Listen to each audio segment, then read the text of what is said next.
भासे भक्ति, व्यक्ति भक्ति करे तो वह भवसागर पार हो सकता है। गासे ज्ञान, इन शास्त्रों के, पुराणों के, वेदों के अर्थों को समझे, ज्ञान को समझ जाए तो व्यक्ति जो है भवसागर पार हो सकता है।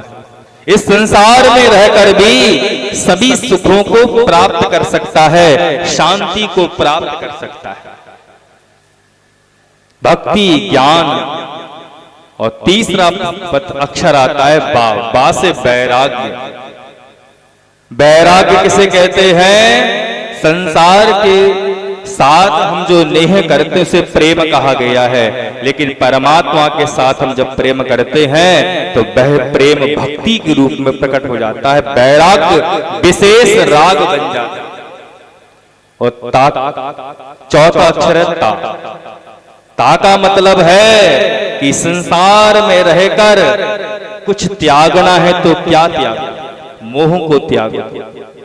काम, क्रोध, मद, लोभ को जब व्यक्ति त्याग देता है तो उस परमात्मा को प्राप्त कर लेता है। जब संसार में व्यक्ति को कहीं पर भी शांति नहीं मिले, हम लोग क्या समझते हैं? बहुत धन हो जाएगा, वैभव हो जाएगा, रुपया पैसा हो जाएगा तो जीवन में शांति प्राप्त हो जाएगी, लेकिन ऐसा नहीं है। निष्ठा से शांति प्राप्त नहीं हो पाती। शांति कहां प्राप्त होती है? शांति तो परमात्मा के श्री चरणों में ही प्राप्त होती है।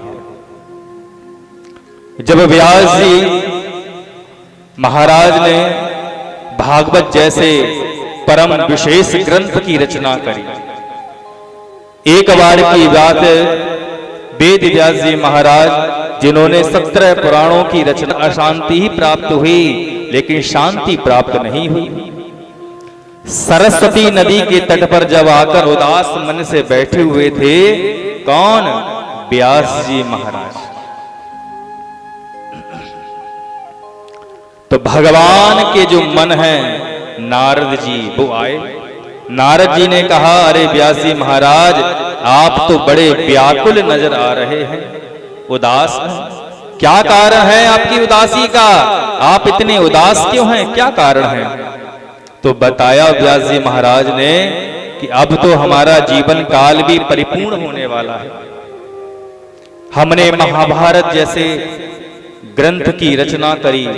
महाभारत को भी पंचम वेद कहा गया है, 1 लाख जिसमें श्लोक है। महाभारत, 17 पुराण और वेदों की रचना करने के बाद भी नारद जी, हमारे जीवन में शांति नहीं मिल रही है, मन अशांत रहता है। व्यास जी ने ये कहा, और कहीं ना कहीं हमारा हाल भी यही है। क्या करें गुरुदेव, जब से होश संभाला, ईमानदारी से कमाई करी, सब कुछ करा, बच्चों को पढ़ाया, शादी विवाह भी कर दिया, लेकिन अब उम्र भी पूरी होने वाली है, लेकिन मन में शांति प्राप्त नहीं हो रही है। क्या करें? यही हाल व्यास जी महाराज का कि सारे क्रियाकलाप गिना दिए, लेकिन अब भी शांति नहीं मिल रही।